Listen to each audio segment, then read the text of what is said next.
परीलोक पृथ्वी से काफी दूर था। परीलोक से पृथ्वी काफी अच्छी दिखती थी। नटखट परी रोज पृथ्वी को देखा करती थी और पृथ्वी पर जाने के लिए सोचती थी। लेकिन परीलोक से किसी को भी पृथ्वी पर जाने की अनुमति नहीं थी। यहाँ तक कि पृथ्वी पर देखना भी मना था। नटखट परी हमेशा अपनी माँ से पृथ्वी के बारे में पूछा करती थी।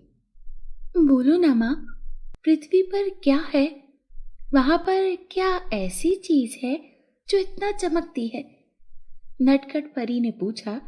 लेकिन हर बार उसकी माँ इधर उधर की बात बनाकर नटखट परी की बातों को टाल देती और बोलती, नहीं नहीं, वहां पर कभी मत जाना। वहां हमें कभी नहीं जाना चाहिए। अगर तुम जाओगी तो तुम कभी वापस नहीं आ पाओगी। लेकिन नटखट परी हमेशा पृथ्वी पर जाने के लिए सोचती रहती थी।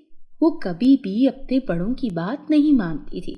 एक रात जब सभी सो रहे थे, नटखट परी ने निर्णय लिया कि वो आज रात पृथ्वी पर जरूर जाएगी और बिना किसी को बताए वो पृथ्वी पर पहुंच गई। जैसे ही वो पृथ्वी पर आई, उसने सोचा, ओहो, यहाँ तो सब कुछ कितना अच्छा लग रहा है। खुशी के मारे वो इधर उधर टहलने लगी। लेकिन जैसे ही उसने ध्यान दिया तो देखती है, अरे ये क्या, पृथ्वी पर तो किसी के पास पंख भी नहीं है। उसे काफी आश्चर्य हुआ। उसने एक वस्त्र लिया। उसने सोचा इस वस्त्र से अपने पंखों को ढक लेना चाहिए ताकि किसी को पता न चले कि मैं मनुष्य नहीं हूँ। नटखट परी घूमते घूमते एक मैदान में पहुंची जहाँ पर बहुत सारे बच्चे खेल रहे थे। उन बच्चों में से एक लड़के का नाम था छोटू। नटखट परी छोटू के पास गई और बोली, इस खेल को क्या बोलते हैं छोटू? छोटू बोला, इस खेल को फुटबॉल बोलते हैं क्योंकि इसके पास से गेंद को मारकर खेला जाता है। नटखट परी बोली, ये खेल मुझे बहुत अच्छा लग रहा है। क्या तुम मुझे ये खेल खेलना सिखाओगे? क्या तुम्हें ये खेल खेलना पसंद है? हाँ, मुझे खेल खेलना बहुत पसंद है। तब छोटू ने नटखट परी को फुटबॉल खेलना सिखाया और खेलते खेलते छोटू और नटखट परी की दोस्ती हो गई। ऐसे ही काफी वक्त गुजर गया, मानो नटखट परी परीलोक को भूल ही गई थी और परीलोक में सभी नटखट परी के बारे में सोचते रहते थे। नटखट परी छोटू के साथ उसके घर पर ही रहने लगी थी। नटखट परी के पास पंख थे, लेकिन ये बात कभी किसी को नहीं बताई थी, छोटू को भी नहीं। एक रात छोटू अपने घर में सो रहा था, तभी छोटू के घर में चोरी हो गई और नटखट परी ने जहां अपने पंख उतार कर रखे थे, उन्हीं पंखों की चोरी हो गई। जब नटखट परी सुबह सोकर उठी तो उसने देखा कि वहां पर उसके पंख हैं ही नहीं। उसकी तो मानो जान निकल गई। उफ, अब मैं परीलोक कभी नहीं जा पाऊंगी और मुझे हमेशा पृथ्वीलोक पर मनुष्यों के साथ ही रहना पड़ेगा। ऐसा सोचकर नटखट परी जोर जोर से रोने लगी। नटखट परी के रोने की आवाज सुनकर छोटू की नींद खुल गई। वो उसके पास आया और बोला, अरे अरे, क्या हुआ? तुम क्यों रो रही हो? नटखट परी बिना कुछ बोले बस रोए जा रही थी। छोटू को बहुत आश्चर्य हुआ। काफी देर रोने के बाद बिना कुछ बोले वो अपने बिस्तर में चली गई। ऐसे लगभग 6 महीने बीत गए। ना ही नटखट परी की खबर परीलोक में किसी को आई और ना परीलोक से किसी ने उसे ढूंढने की कोशिश की, क्योंकि परीलोक से किसी को भी पृथ्वी पर आना मना था। लेकिन नटखट परी की माँ ये जानती है कि नटखट परी पृथ्वी पर ही गई है और एक दिन उसने सोचा, सारे नियम तोड़कर मुझे अपनी बेटी को ढूंढने पृथ्वी पर जाना ही होगा। आखिर ही वो मेरी ही बेटी है। नटखट परी की माँ का नाम बहादुर परी था। वो अपने नाम ही की तरह बहुत बहादुर थी। एक दिन वो बिना किसी को बताए पृथ्वी लोक के लिए निकल गई। अब वो पृथ्वी लोक आ गई थी, लेकिन उसे कुछ भी समझ नहीं आ रहा था कि आखिर वो नटखट परी को कैसे ढूंढे। तभी उसको एक बात याद आई। परीलोक में कोई भी परी किसी जगह पर है, ये बात एक जादुई यंत्र से पता लगाई जा सकती थी। जैसे ही बहादुर परी ने उस जादुई यंत्र को चालू किया, नटखट परी को भी महसूस हुआ कि शायद उसे कोई ढूंढने की कोशिश कर रहा है। उसने सोचा, ऐसा लगता है मेरी माँ मुझे ढूंढने की कोशिश कर रही है। अब वो जादुई यंत्र जिस ओर इशारा कर रहा था, बहादुर परी उसी ओर उड़े जा रही थी और उसने आकाश से देखा। वो रही मेरी बेटी। यह तो नदी किनारे बैठी हुई बहुत उदास दिख रही है। ये देखकर नटखट परी की माँ की आंखें भर आई। वो चुपके से धरती पर उतरी। जैसे ही वो नटखट परी के पास पहुंची, दोनों एक दूसरे को देखकर रोने लगी। नटखट परी के पैर मानो जमीन पर नहीं पड़ रहे थे। उसे तो विश्वास ही नहीं हो रहा था कि उसकी माँ उसके सामने खड़ी है। वो मैं बहुत याद कर रही थी आपको माँ, नटखट परी रोते हुए बोली। मुझे भी तुम्हारी बहुत याद आ रही थी बेटी, इसीलिए सारे नियम तोड़कर तुम्हें लेने चली आई हूं, बहादुर परी ने कहा और दोनों रोते हुए एक दूसरे के गले लग गईं। आज नटखट परी को अपनी गलती पर बहुत पछतावा हो रहा था। उसने कहा, मुझे माफ कर दो। अगर मैं आपकी बात मानती तो मुझे ये दिन नहीं देखना पड़ता। ठीक है बेटा, जो हो गया सो हो गया। अब आगे से ख्याल रखना, इस तरह की गलती दोबारा न करना। फिलहाल मैं ये सोच रही हूँ कि मैंने तुम्हें ढूंढ तो लिया है, लेकिन अब मैं क्या करूं, क्योंकि परीलोक में कोई भी तुम्हें आने नहीं देगा और मुझे कुछ भी समझ नहीं आ रही कि हम जाएं तो जाएं कहाँ। तभी अचानक से परीलोक से जादुई यंत्र से सिग्नल बहादुर परी के पास आने लगा। ओह, ये तो परीलोक में किसी खतरे का सिग्नल है, बहादुर परी ने कहा। दरअसल परीलोक में दूसरे ग्रहों के लोगों ने आक्रमण कर लिया था और वो परीलोक को अपने कब्जे में लेना चाहते थे, और बहादुर परी के अलावा कोई भी इतना बलशाली और साहसी नहीं था कि उन दुश्मनों का सामना कर सके। उस समय ऐसा लग रहा था कि अब परीलोक बचेगा नहीं, लेकिन तभी उस वक्त नटखट परी को लेकर बहादुर परी परीलोक पहुंच गई और बाजी पलट जाती है। बहादुर परी अपनी जादुई छड़ी को निकालती है और देखते ही देखते परीलोक के सारे दुश्मनों को समाप्त कर देती है। कुछ ही देर के बाद ऐसा लगता है कि मानो परीलोक पर किसी का आक्रमण हुआ ही नहीं। सब कुछ पहले जैसा हो जाता है। अब सब काफी खुश हो जाते हैं, लेकिन परीलोक में कानून के हिसाब से नटखट परी और बहादुर परी ने परीलोक का कानून तोड़ा था। इसीलिए रानी परी की सभा बैठती है और सभा में सभी परियों को बुलाया जाता है। कुछ लोग कहते हैं नटखट परी और बहादुर परी परीलोक के नियम को तोड़कर पृथ्वी गए थे, उन्हें इसकी सजा मिलनी चाहिए। तभी कुछ देर बाद एक बुजुर्ग परी वहां खड़ी होती है और बोलती है, हमें नहीं लगता कि नटखट परी या बहादुर परी को किसी भी तरह की सजा मिलनी चाहिए, बल्कि सजा के बदले इन्हें परीलोक के बहुत सारे इनाम मिलने चाहिए। अगर आज बहादुर परी नहीं होती तो आज ये परीलोक नहीं होता, और जब परीलोक ही नहीं होता तो कोई सजा भी नहीं होती। और फिर वो जोर से चिल्लाती है, क्यों परियों, क्या मैं गलत बोल रही हूँ? और सभी जोर से चिल्लाते हैं, नहीं नहीं, आप एकदम सही बोल रही हैं, आपने एकदम सही कहा, आप बिल्कुल सही कह रही हैं, आपने बिल्कुल सही कहा, नहीं नहीं, आपने एकदम सही कहा, आप बिल्कुल सही बोल रही हैं। मलका पृथ्वी बोलती है, तो इस बात को देखते हुए नटखट परी और बहादुर परी को कोई भी सजा नहीं मिलनी चाहिए, बल्कि बहादुर परी को पृथ्वी लोक की महारानी बना देना चाहिए, क्योंकि रानी परी काफी बूढ़ी हो चुकी है। ये बात सुनते ही सभी परियों ने अपने सर को हाँ में हिलाया और एक साथ बोला, एकदम ठीक बात है, एकदम ठीक बात है, एकदम ठीक बात है। ये कहते हुए वो झट अपने सिंहासन से उतर गई और बहादुर परी के सर पर ताज रखते हुए बोली, आज से तुम इस परीलोक की रानी हो।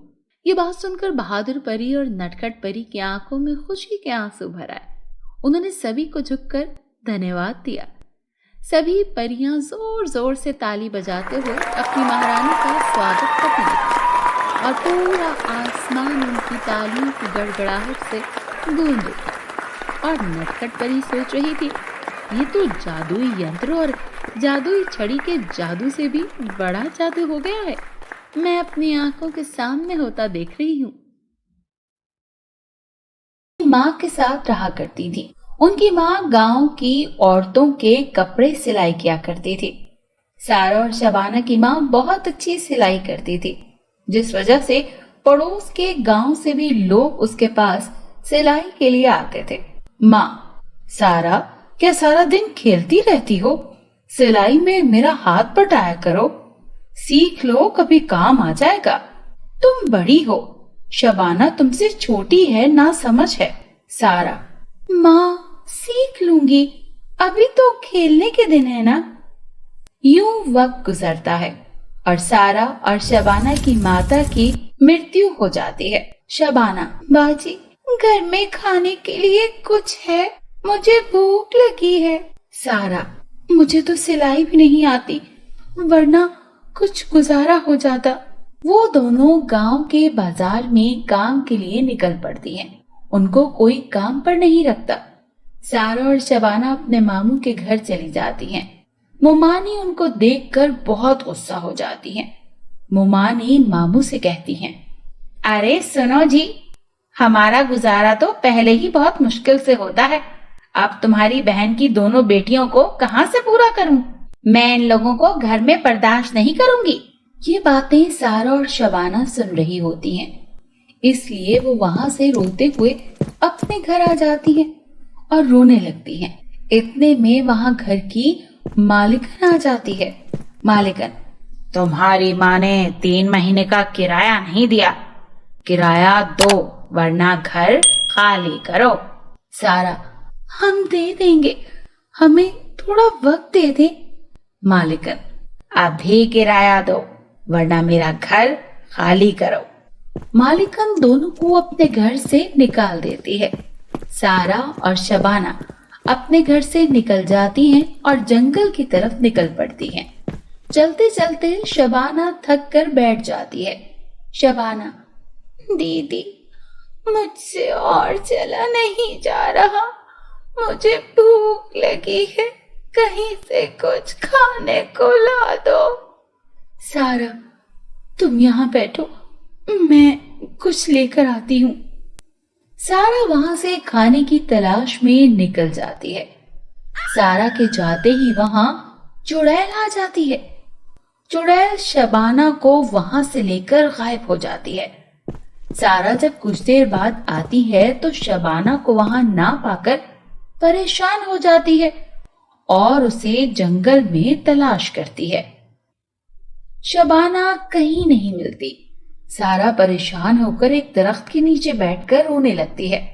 सारा बैठी रो रही होती है। उसे किसी की आवाज आती है, परी, मुझे छोड़ दो, जाने दो मुझे। जादू करनी, तुम्हें हम अपने साथ लेकर जाएंगे।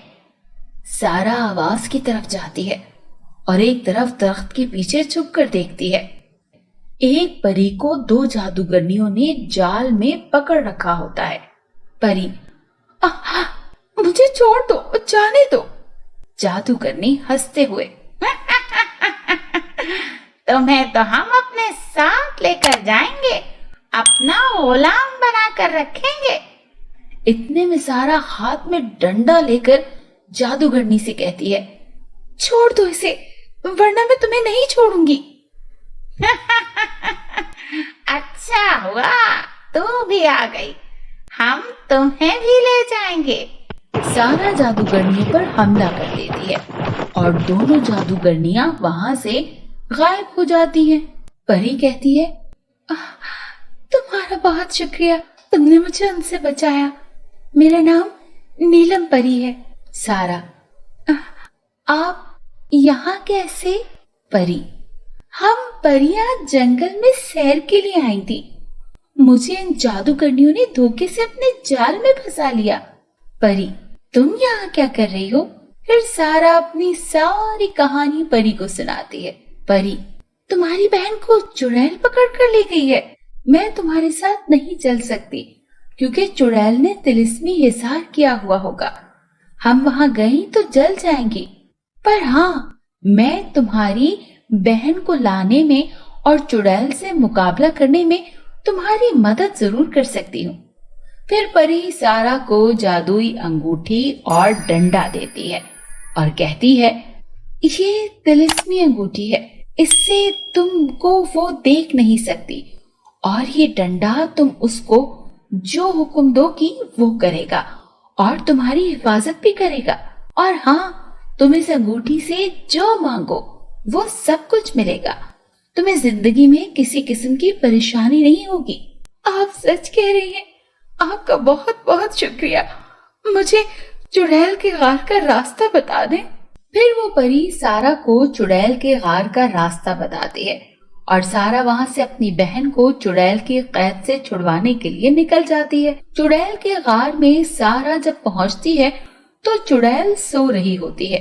सारा के गार में दाखिल होते ही चुड़ैल उठ जाती है। चुड़ैल, अच्छा हुआ तुम भी आ गई। मुझे तुम्हारी ही तलाश थी लड़की। सारा जादुई डंडे को हुक्म देती है और डंडे से चुड़ैल की पिटाई लगना शुरू हो जाती है। चुड़ैल चिल्लाते हुए कहती है, मुझे माफ कर दो, मुझे माफ कर दो, और साथ ही जलकर राख हो जाती है। सारा शबाना को वहां से लेकर गांव वापस आ जाती है और जादुई अंगूठी को हुक्म देती है, ए जादुई अंगूठी, हमें अच्छा सा घर बना दो। फिर जादू से वहां बड़ा सा घर बन जाता है। शबाना ये देखकर हैरान हो जाती है। दीदी, ये कैसे? क्या आपने ये जादुई अंगूठी कहाँ से ली है? सारा शबाना को सारी बात बताती है। शबाना, क्या अब हम भी अमीर हो जाएंगे? हाँ, अब कोई मसला नहीं होगा। सारा और शबाना गांव के लोगों की मदद करती हैं। गांव वाले उनसे बहुत खुश होते हैं। सारा और शबाना एक बड़ी सी कपड़ों की दुकान खोलती हैं और गांव के लोगों को सस्ते कपड़े देती हैं। गांव के सब लोग उनसे कपड़े खरीदते हैं। सारा एक दिन दुकान में बैठी होती है कि वहां उसके घर की मालिकन आती है। मुझे माफ कर दो बेटा, मैंने तुम्हारे साथ गलत किया। असल में मेरे बेटे की बीमारी में मेरा सब कुछ खत्म हो गया। सारा कहती है कि मैंने आपको माफ किया और साथ में उसे बहुत सारे पैसे भी देती है।